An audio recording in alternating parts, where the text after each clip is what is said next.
Pertama kali saya sadar odo yang tidak beres, saya sedang tenggelam dalam laporan kuartalan yang angkonya tidak masuk akal. Budi duduk di seberang meja saya, membungkuk seperti biasa, tipe pria yang memperlakukan spreadsheet seperti kitab suci dan menganggap bicara lebih keras dari bisikan adalah dosa terhadap logika. Kami bukan teman dekat, lebih seperti dua hantu profesional yang berbagi lantai kantor yang sama di gedung Nova Vintage di kawasan Sudirman, Jakarta. Tapi saya percaya padanya. Orang pendiam jarang salah saat akhirnya mereka bicara. Sore itu dinding kantor tipis sekali. Saya lembur, berharap bisa membersihkan file vendor yang kacau sebelum tim Compliance Och mulai mengendus. Saat itulah saya mendengarnya. Suara-suara tertahan di balik pintu ruang eksekutif. Itu Pak Agus, Ceo, dan putrinya Sinto. Suara Sinto tajam, halus seperti pitch tapi penuh taring. Kita percepat pembayaran itu sekarang, sebelum file-file ini kena pemeriksaan Praipo, katanya. Pak Agus tidak ragu. Kita sesuaikan pelaporan. Budi kan tidak berbahaya. Saya membeku. Layar monitor saya memantulkan deretan angka yang tiba-tiba terasa dingin membeku. Tidak berbahaya. Kata itu yang orang ucapkan tepat sebelum mereka mengubur seseorang. Saya bukan tipe yang mudah curiga. Sudah cukup banyak rapat anggaran dan workshop regulasi OJK yang saya lewati untuk tahu bahwa menyesuaikan angka adalah bahasa eksekutif untuk memanipulasi kebenaran. Tapi yang membuat saya terkejut bukan isinya, melainkan keyakinan mereka. Mereka berjudi dengan diamnya orang lain, mengandalkan orang-orang seperti Budi tetap di pojok kecilnya. Dan memang Budi memainkan perannya dengan sempurna. Dia tidak pernah menerobos ruangan atau mengajukan protes keras. Dia tetap lembur, kepala tertunduk. Tapi saya melihat perubahan kecil. Flash disk yang mulai selalu dia gantung di gantungan kunci. Coro dia mulai menyimpan screenshot chat internal. Sebuah post-it yang dia bawa dari meja ke meja seperti penanda dalam misteri yang perlahan terbongkar. Saya pernah melihatnya di mesin kopi. Tulisannya, pola bohong. Log tidak pernah. Dia berhenti pakai printer utama. Mulai bawa muk termal sendiri padahal dulu dia selalu minum kopi Breakroom. Mungkin paranoia. Tapi paranoia biasanya tidak sampai memeriksa audit trail jam pukul 11.52 malam dan menjalankan korelasi ledger 3 bulan hanya untuk kesenangan. Atasan atas memanggilnya obsesif. Sinta menyebutnya dinosaurus.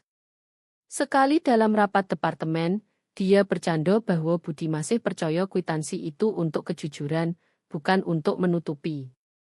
Budi tidak berkedip. Dia hanya memandang Sinto seperti orang memandang sarang lobo-lobo di dekat detektor asap. Kesal, tapi tidak kaget. Saya melihat perubahan itu sebelum siapapun. Pendiamnya semakin tajam. Sinto merangkak ke posisi cowok seperti tantangan TikTok. Tidak punya latar belakang operasional, hanya penuh buzzword dan gelar hukum yang dibayar nepotisme. Dia ingin bersih-bersih, membuat perusahaan ramping. Langkah pertamanya mengusir controller, lama, dan menggantinya dengan orang yang menyebut bendera fraud sebagai hambatan keuangan. Dia tidak memecat Budi. Belum. Budi tidak cukup berisik untuk diperhatikan, tapi Sinto mengisolirnya. Memindahkan mejanya ke ujung lantai dekat onboarding it, mencopotnya dari 3 alur kerja vendor kunci, menugaskannya hanya ke pengindeksan dokumen, bahasa korporat untuk menghilanglah. Tapi Budi tidak hilang. Itulah yang aneh tentang orang seperti Budi. Mereka tidak berteriak, mereka mendokumentasikan. Saya pernah memergokinya menatap baris kontrak yang terkubur 4 revisi dalam. Dia tidak berkedip. Vendor ini tidak odo, gumamnya. Bukan kepodo saya, hanya keras-keras seperti Doto itu sendiri telah menghinanya. Kamu baik-baik saja, tanya saya. Dia menoleh, lelah tapi waspada. Mereka mencuci uangnya, katanya pelan dan kikuk. Lalu kembali mengetik. Itu awal, bukan fraudnya. Fraud sudah berlangsung lama sebelumnya. Tapi pengungkapan dimulai saat seseorang meremehkan pria pendiam dengan memori seperti buku besar dan dendam berbentuk spreadsheet. Semua berawal dari satu baris hitam, Rp480 juta ditransfer ke vendor bernama Vantre Solutions, katanya untuk konsultasi optimalisasi logistik. Kedengarannya mewah. Tapi Budi tidak menemukan kontak, bahkan 9. Tidak odon pop, tidak ada nomor telepon, hanya bobot di Singapura dan alamat Gmail yang langsung bunce. Dia tidak panik. Tidak menelepon siapa-siapa. Dia melakukan apa yang selalu dilakukan Budi. Membuka tiket di antrean compliance internal, memasang bendera pembayaran dengan sopan meminta dokumen atau validasi keberadaan vendor sesuai kebijakan kontrol internal, dan melampirkan screenshot. Seharusnya tiket itu sampai Kejvo, tapi malah dialihkan. Nama Sinto muncul di audit trail, dan kurang dari 1 jam kemudian tiket ditandai selesai. Tanpa penjelasan, tanpa catatan, hanya status closet dan komentar di bawah itnya. Terima kasih atas perhatiannya, Pak Tua. Saya yang menunjukkan komentar itu kepada Budi. Sudah di-screenshot dan disebar di grup chat berjudul Os Boiler Room Vibes. Bukan hanya tidak sopan. Itu strategis. Sinto ingin mempermalukannya. Membuat pria yang tahu terlalu banyak terlihat seperti lelucon. Budi tidak berkata opo-opo saat saya tunjukkan. Hanya mengangguk sekali, pelan dan kaku, lalu kembali ke layar. Pagi berikutnya dia membuka lagi tiket itu. Bukan dramatis, hanya update status dan tambah 3 lampiran. Saya sempat melihat dari bahunya. 1 laporan routing pengeluaran. 1 dokumen onboarding vendor dengan kolom vendor diredat. Dan yang ketiga rincian dono yang tersebar selama 90 hari ke 5 entitas cangkang berbeda. Semuanya dengan struktur nama yang mirip. Dia tahu apa itu. Mereka mengaburkan jejak, dan melakukannya dengan ceroboh. Siang harinya, manajernya masuk, orang yang Budi hormati, akuntan Lomo yang dulu menyebut fraud sebagai musuh pensiun. Dia menutup pintu. Tidak duduk. Kamu harus lepasin ini, katanya. Sinto sedang modernisasi. Dia punya dukungan dewan. Kita tidak bisa menghambat prosesnya dengan setiap anomali prosedur kecil. Budi tidak mengalihkan pandang dari layar. Pembayaran offshore ke vendor yang tidak ada bukan anomali prosedur. Itu tindak pidana. Manajernya ragu. Itu bukan urusanmu. Budi hanya menjawab, kalau bukan urusanku sekarang, nanti akan jadi urusanku saat deposisi. Itu mendarat seperti batu boto. Pintu tertutup di belakang manajer tanpa koto lagi. Ketegangan berubah setelah itu. Sinto tidak hanya mengabaikannya. Dia mulai muncul di tempat-tempat yang dulu tidak pernah. Di stand-up meeting, dekat mesin kopi, mengawasi. Senyumnya seperti hiu ruang rapat, semua bisnis kasual dan empati palsu. Tapi matanya selalu melirik Budi seperti benang lepas. Dan semakin dia gali, semakin banyak benang yang dia temukan. Pembayaran lain. Rp2,8 miliar ke Gravitate Sourcing. Somo bobot di Singapura, Gmail berbeda, ban kawat somo. Tidak ada jasa yang diberikan, tidak ada deliverable, hanya konfirmasi dana terkirim dan file vendor yang terakhir diupdate sehari setelah pembayaran. Budi mencoba jalankan melalui tool compliance vendor, tapi aksesnya sudah dibatasi. Error bilang permission level diubah oleh admin. Adminnya Sinto. Dia kirim tiket support it sopan meminta akses kembali. Balasannya 1 baris dari helpdesk. Sesuai perintah eksekutif, akses audit dikonsolidasikan untuk menjaga integritas proses. Konsolidasi. Begitu mereka menyebutnya saat menutup pintu di belakang punggungmu. Minggu itu Budi mulai cetak harcopi. Tidak banyak. Satu sini, satu sono. Dilipat rapi ke dalam map merah tipis yang mulai selalu dia bawa di tas laptop. Bukan dramatis, hanya asuransi. Dia tidak banyak bicara dengan Soyo saat itu. Hanya sesekali pagi kamu baik-baik saja. Tapi sekali saat kami lewat di koridor, dia bergumam tanpa menoleh, dulu Soyo pikir hal terburuk adalah diabaikan. Ternyata didokumentasikan. Soyo tidak tahu harus bilang opo. Masih tidak tahu. Tapi udara di sekitarnya sudah berubah. Lebih tidak cemas, lebih tepat. Seperti dia berhenti khawatir dan mulai mempersiapkan. Opo yang dia persiapkan, Soyo belum mengerti. Tapi Sinto baru saja menutup pintu di depan pria, yang tahu di mana kabelnya mengalir. Dan dia lupa bahwa Budilah yang membangun rangkaian itu. Setelah rapat review anggaran, akhirnya terjadi. Saat Budi melangkah dari karyawan biasa menjadi sesuatu yang lain sama sekali. Chvo, mantan banker berkulit sawo matang yang suka pakai koto optik dan narasi kuartalan, baru saja menghabiskan 20 menit menjelaskan kenapa kontrol internal hanya menghambat momentum. Dia bicara seperti membaca skrip yang ditulis magang Hedge Fund yang kecanduan Red Bull. Budi hanya bertanya satu pertanyaan, tentang mencocokkan jadwal pembayaran vendor dengan pengiriman jasa yang sebenarnya. Chvo tertawa. Benar-benar tertawa. Budi, ini bukan kantor detektif. Kita perusahaan tahap pertumbuhan. Ikut atau minggir. Tidak ada yang berkata opo-opo. Orang-orang menggeser kertas, pura-pura baca email, dan Budi, tenang seperti biasa, mengangguk sekali. Anggukan yang tidak berakhir dengan mengerti. Anggukan yang mencatat waktu mental dan memulai perang diam. Malam itu dia tidak pulang. Dia tinggal di kantor lama setelah lampu redup jadi abu-abu sensor gerak. Soyo melihatnya dari parkiran, hanya diterangi cahaya dua monitor, moto melesat di spreadsheet seperti membaca pengakuan dosa. Jam pukul 11.17 malam, dia menelepon. Bukan line kantor, bukan ponselnya, tapi kartu prabayar. Dia bicara jelas, pelan, nodo yang dipakai saat tahu odo yang merekam. Tanpa nomo, tanpa teori, hanya fakta.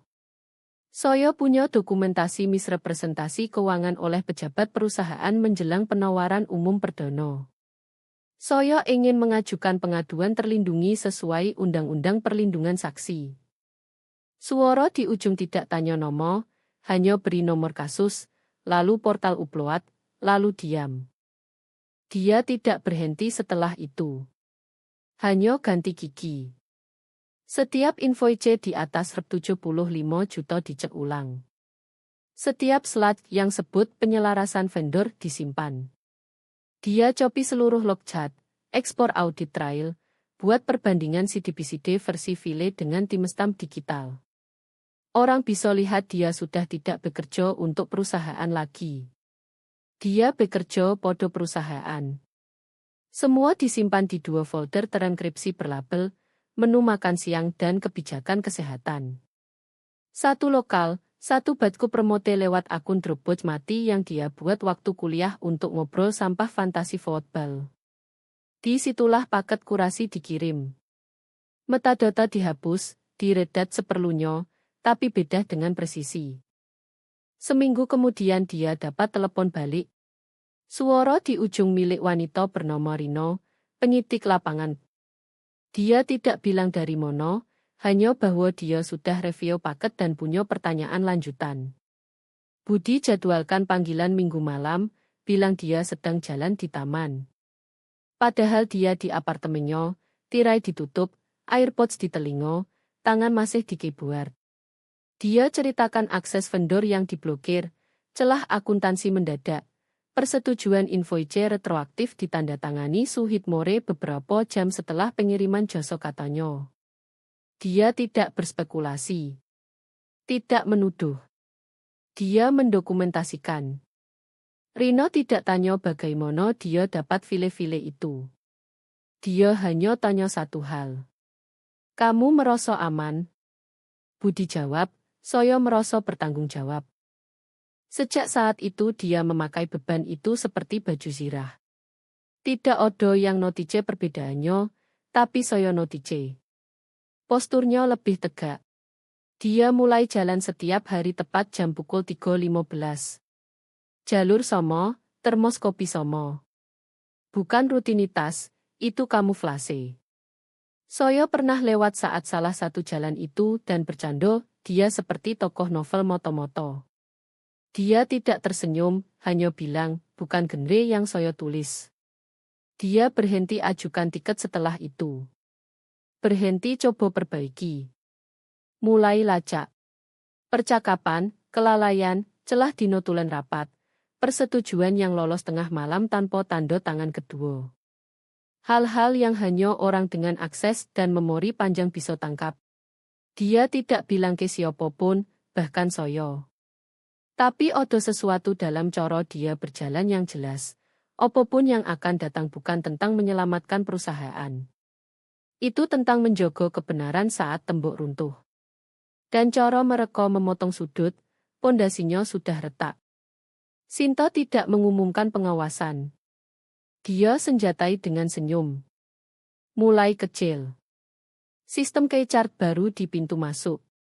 Untuk alur lalu lintas lebih baik, katanya di email Alhans, lengkap dengan emoji roket yang sudah usang dan kalimat tentang optimalisasi efisiensi karyawan. Maksudnya, kami catat setiap langkahmu dan saya mengawasi. Lalu datang tool insiket produktivitas. Dia bilang pilot O. Mencatat aktivitas layar, penggunaan aplikasi, bahkan durasi istirahat.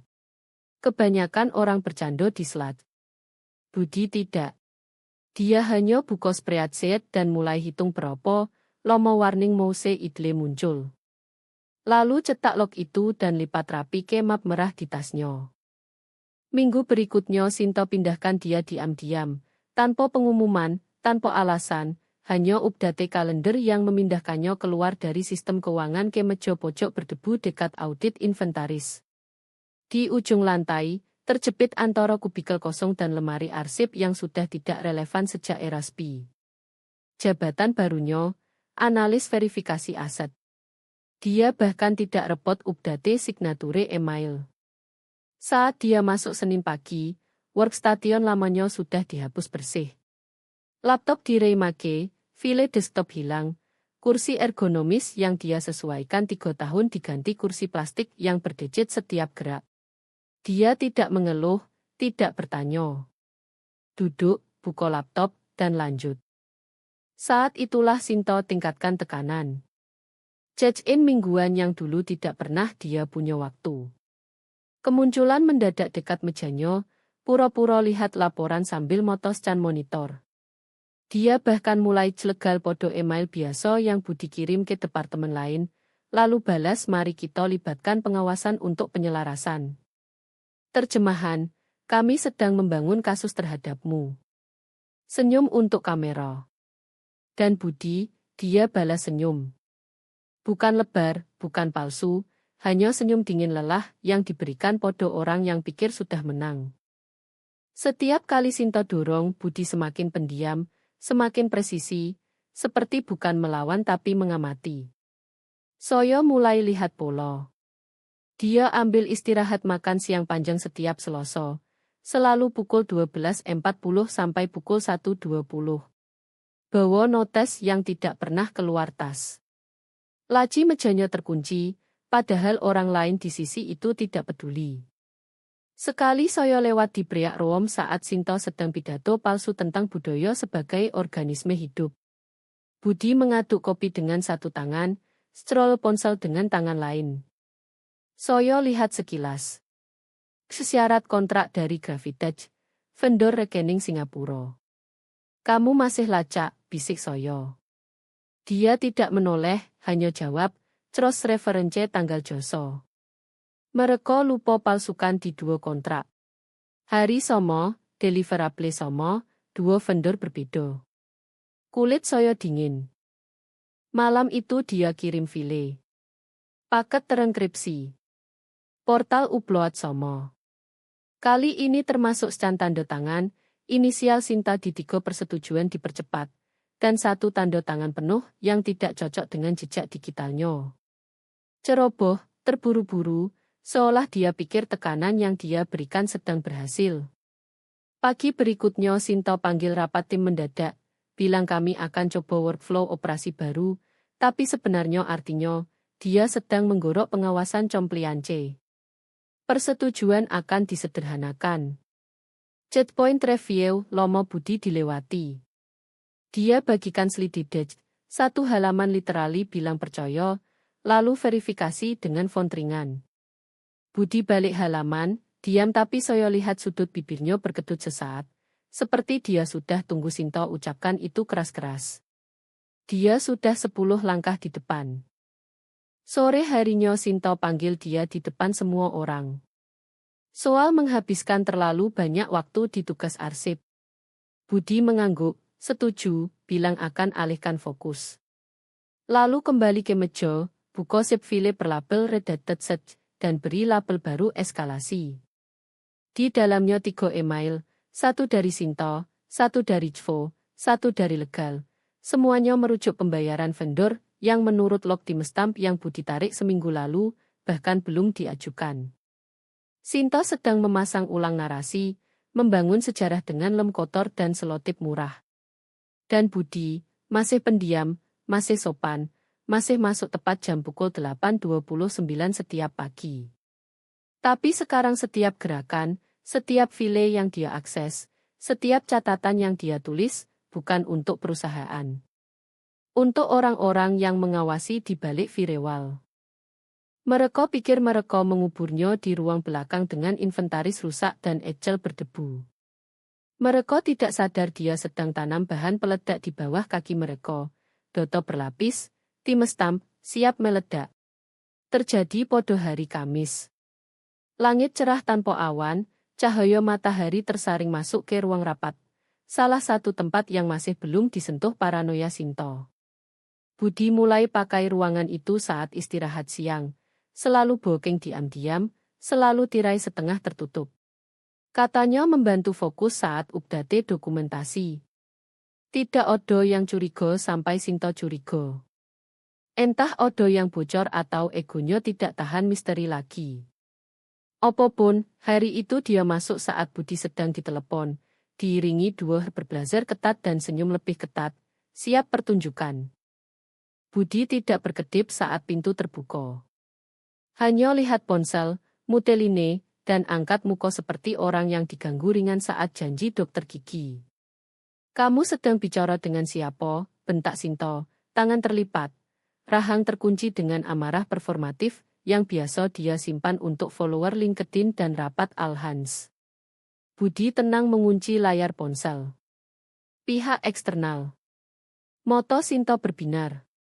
Dia berbalik ke dua seperti memberikan tiket emas. Kalian dengar. Komunikasi tidak sah dengan pihak luar saat jam kerja. Itu pelanggaran kebijakan dan kerahasiaan. Salah satu coba selo soal butuh konteks, tapi Sinta sudah bicara keras. Ini tepat roti yang sedang kita coba angkat, karyawan mati rasa yang pikir mereka garis pertahanan terakhir padahal mereka liabilitas terbesar. Budi berdiri, tanpa buru-buru, tanpa teater, hanya terkumpul. Dia masukkan tangan ke saku, keluarkan badge, taruh pelan di meja. Lalu kartu akses, lalu key fob. Ruangan hening mati, hanya dengung jauh dan napas Sinta, yang pendek tajam penuh kebenaran. Kamu selesai, katanya seperti vonis. Efektif seketika. Budi berbalik ke dia, pandang matanya langsung. Anda sebaiknya cek undang-undang perlindungan whistleblower sebelum finalkan dokumen. Wajah salah satu memucat. Yang lain berkedip keras seolah tidak yakin dengar benar, tapi Sinta hanya menyeringai. Oh, jadi ini sekarang.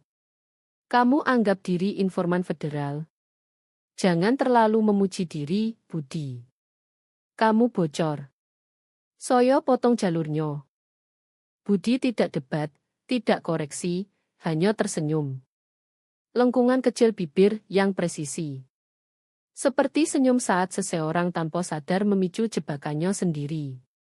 Saya sarankan legal hadir sebelum kesalahan lebih lanjut dibuat, katanya sambil ambil termos dari meja. Selamat siang. Lalu keluar. Tenang, pelan, tanpa pintu dibanting, tanpa koto pamungkas. Hanya pria yang tahu koto-koto yang dia ucapkan bukan ancaman. Itu kwitansi. Saya melihatnya saat dia keluar. Dia berhenti di mejanya, ambil map merah yang tidak pernah ditinggal tanpa pengawasan, dan mengangguk sekali ke saya tanpa koto. Saya ingin tanya apa yang terjadi, tapi tidak. Wajahnya sudah cukup bicara. Saat Sinto keluar dari ruang rapat, keyakinannya sudah mulai membusuk. Tidak lagi mengikutinya. Mereka berbisik satu sama lain, satu pegang binder kebijakan dengan tangan gemetar. Sore itu tidak ada yang bicara soal pemecatan di Slat. Tidak satu lelucon, tidak satu meme.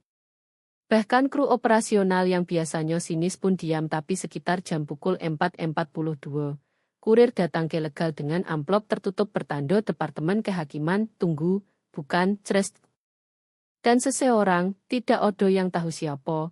Tinggalkan sticky note di monitor Sinto. Panggilan salah. Saksi benar.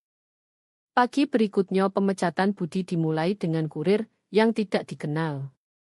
Dia masuk pakai jaket hitam, tanpa name tag, tanpa clipboard, hanya amplop manila polos distempel merah.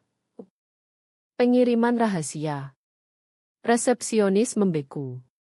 Legal dipanggil segera. Jam pukul 9.17, pintu General Council tertutup pelan tapi final, dan setengah tim Compliance tiba-tiba reschedule meeting hari itu. Tidak ada pengumuman. Tidak ada pingslat, tapi udara berubah, halus, seperti saat sebelum badai saat segalanya terlalu diam menghindari kontak mata. Satu analis keuangan ambil makan siang dini dan tidak kembali. Sinto masuk jam pukul 10.04, latte oatmeal di tangan, pakai blazer pastel seperti masih parade kemenangan. Hari lain, audit lain, candanya ke lantai yang diam, lalu masuk ke corner of VC tanpa tunggu jawaban. Dia tidak tahu apa yang baru saja dikirim 3 lantai bawah, tidak tahu apa yang sudah dimulai. Di seberang jalan, di coworking space tenang dengan tirai berdebu dan pemandangan jendela eksekutif yang mirrored, Budi aduk gula ke kopinya. Dia tidak menyombong, hanya menunggu. Dia tahu momen ini akan datang. Tahu sejak detik dia serahkan badge dan sebut undang-undang itu. Jam pukul 1.22 siang, SUV hitam berhenti di pintu masuk privat dekat legal. Tidak bertanda, kocok gelap, plat pemerintah, 3 orang turun 1 pria, 2 wanita, jas konservatif, map kulit, dan langkah scan perimeter yang hanya terlihat kalau kamu sudah mencari. Mereka tidak berhenti di resepsionis. Mereka sudah diharapkan.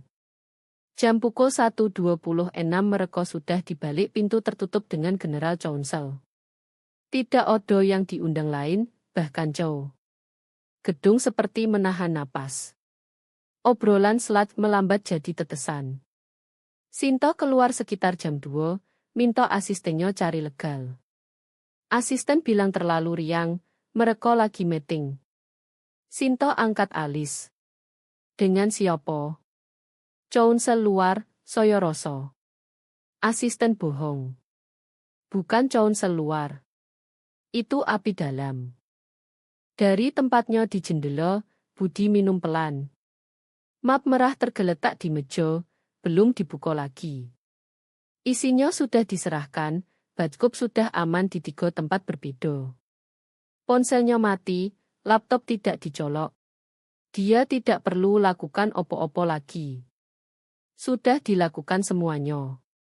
Dia lihat salah satu agen keluar sebentar dan serahkan amplop tertutup ke para legal junior, yang bawa ke ruang penghancur dan berdiri canggung 5 menit penuh sebelum sadar yang ini tidak boleh dihancurkan. Di dalam kantor, Sinta kirim email bertubi-tubi. Coba jadwalkan postmortem untuk penyelarasan staf. Tapi kalendernya misterius penuh blok reserved legal. Dewan belum diberitahu. Itu nanti. Sekarang hanya perhitungan diam di tangan orang-orang terlatih, membongkar fasad boto demi boto. Budi tahu ritme mereka, pelan, disengaja, beda. Mereka tidak datang umumkan malah petoko. Mereka datang ambil bukti. Dan bukti. Budi sajikan dingin dengan dimestam, log vendor silang referensi, dan 5 tahun inkonsistensi audit trail tak terputus. Tanda tangan Sinta Odo di 3 yang terburuk. Dipercepat, tidak diverifikasi, duplikat. Dia pikir sudah potong liabilitas. Dia tidak sadar baru sojo serahkan bendera obstruction pertama yang bersih. Dari tempatnya di seberang, Budi tidak tersenyum. Belum. Tapi dia buka notes baru, balik ke halaman kosong pertama, dan tulis 1 baris huruf kapital. Jangan ganggu seseorang saat dia sedang membuat kesalahan. Rapat kesiapan IPO seharusnya jadi mahkota Sinta. Dia pakai serba putih dari ujung ke ujung, seperti Joan of Arc Bro dengan folder berlabel, strategi penyelarasan keempat dan senyum begitu mengkilap bisa jadi ancaman. Ruang rapat bau kayu cedar dan gugup. Investor dial-in. Jauh hadir via Zoom, nyengir dari estate kebun anggur di Sonoma, tunggu, di Bali sebenarnya. Tapi ketegangan rapuh. Terlalu banyak file belum ditutup. Terlalu banyak pertanyaan dikubur akan di-follow up.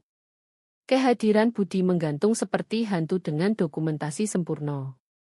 Tidak ada yang ucap keras, tapi pemecatannya sudah mengubah sesuatu. Log audit tidak cocok. Persetujuan vendor berantakan. Checklist compliance Praipo hilang tanda tangan yang dulu muncul seperti jam. Tapi Sinta tetap maju. Dia geser slide forecast keuangan, kilatkan bar chart yang sudah dibersihkan, lewati metrik budaya, dan sebut 3 kali transparansi operasional yang buat Svo berkeringat. Lalu jeda. Salah satu direktur, yang lebih pendiam, veteran compliance Lomo bernama Pak Rosen, berdehem. Pertanyaan cepat sebelum lanjut. Saya cari sign of audit internal akhir. Yang untuk review risiko Praipo. Jari Sinta membeku sebelum balik slide berikutnya. Pak Rosen lanjut, suara lembut. Kita sudah terima semua kecuali itu. Sinta tersenyum terlalu lebar. Sedang difinalisasi. Saya tangani langsung dengan tim. Semua terkendali. Dia melalui 3 ketukan di pintu rapat, tajam, terukur, bukan yang menunggu. Ruangan berbalik, pintu terbuka, dan masuklah 3 agen. Map hitam somo, wajah tak terbaca somo. Kali ini tanpa perkenalan lembut, tanpa meeting samping tenang, hanya amplop manila dibanting di depan General Counsel, diikuti 2 subpoena tebal. 1 untuk komunikasi eksekutif, 1 untuk log routing vendor terkait rekening offshore. Udara jadi dingin. Sinta berkedip, bibir terbuka seperti mau protes, tapi tidak ada suara.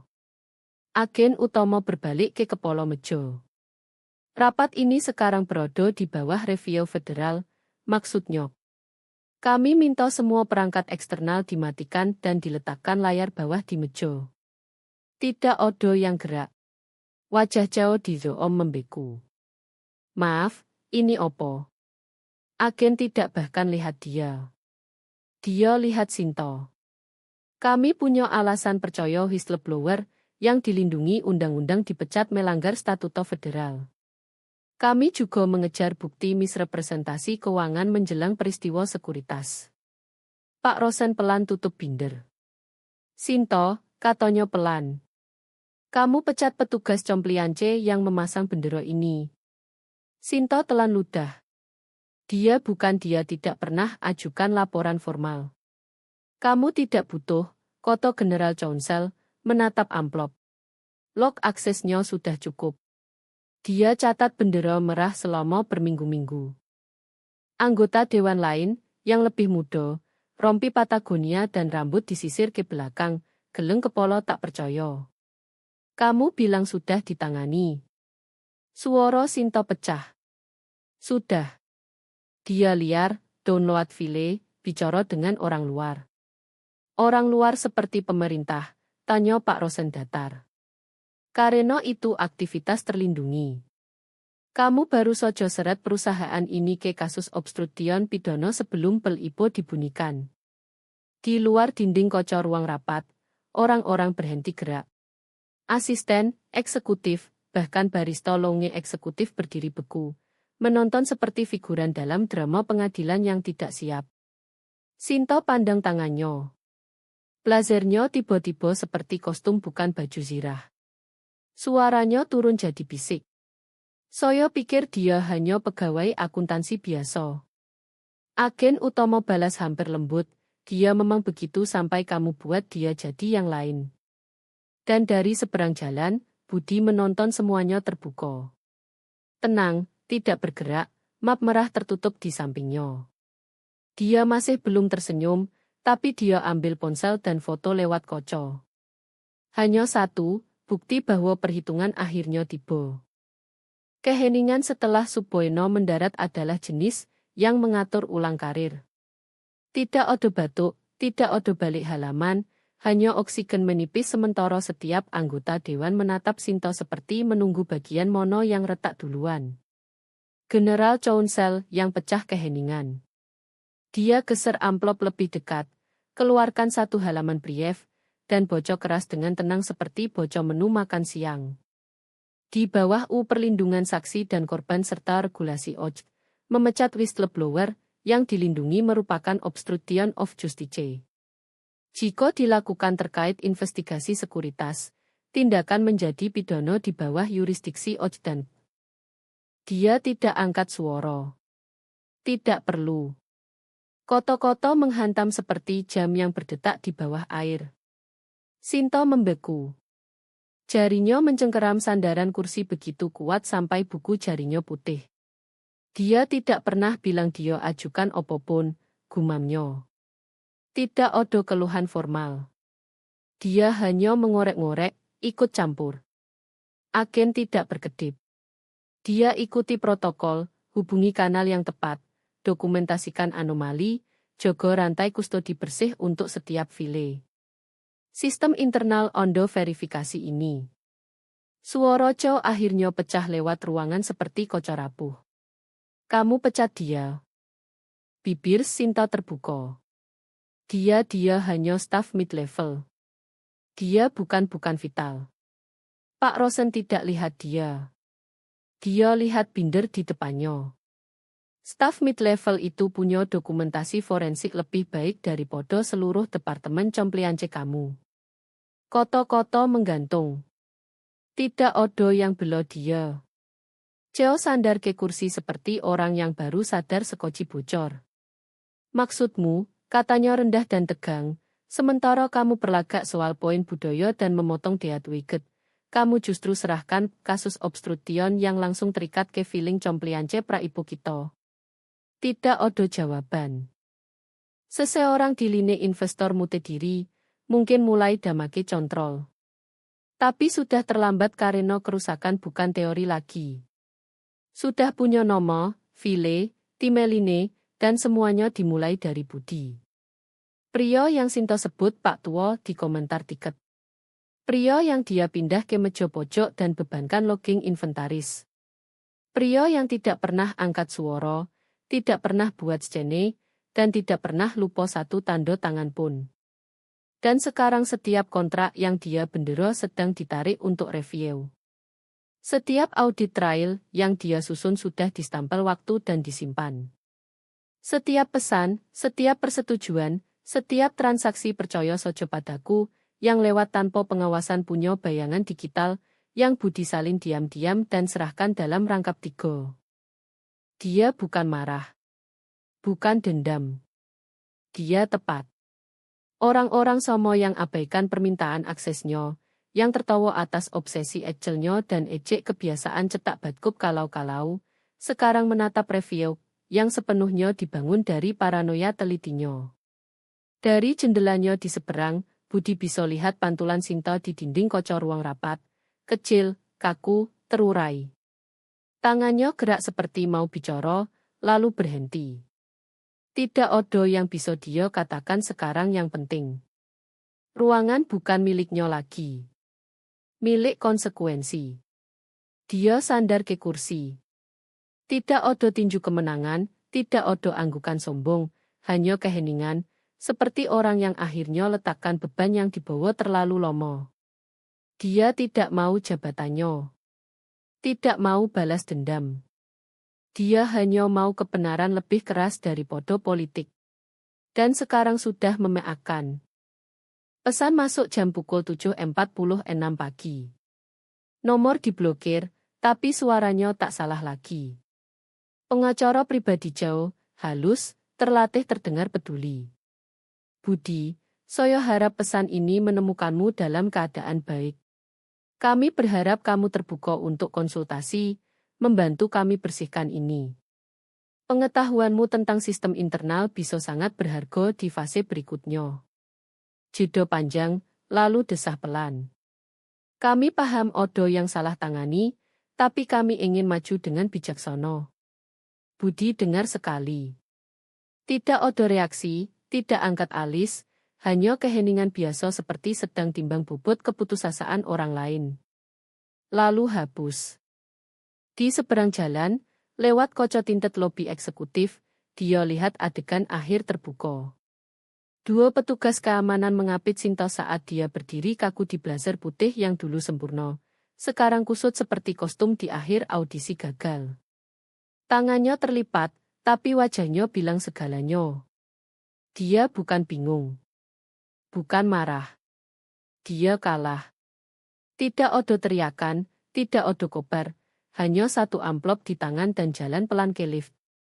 Jenis jalan yang kamu lakukan sekali karena tidak ada yang undang kamu kembali. Pintu kaca tertutup di belakangnya dengan pelan. Budi hembus napas pelan. Di dalam ruang rapat yang dulu dia kuasai, layar sudah hitam. Jam hitung mundur Ibo di website hilang semalam. Investor sudah diupdate.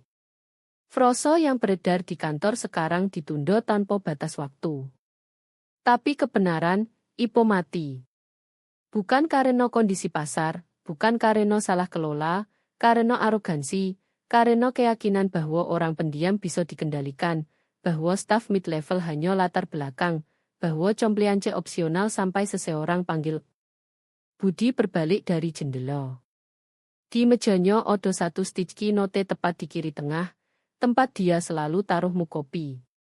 Tinta hitam, tulisan rapi, sedikit miring dari kebiasaan bertahun-tahun. Tulisannya, pihak eksternal, benar. Dia tinggalkan di situ, bukan untuk pamer, bukan untuk kenangan, tapi sebagai garis yang digambar dalam diam, jenis yang tidak perlu teriak untuk didengar. Di luar, kota terus bergerak. Truk lewat, ponsel berbunyi. Di suatu tempat dewan lain sedang siapkan rapat kuartalan.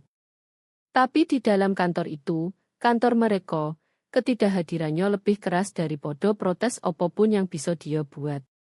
Mereka coba hapus dia. Sekarang jejak auditnya permanen.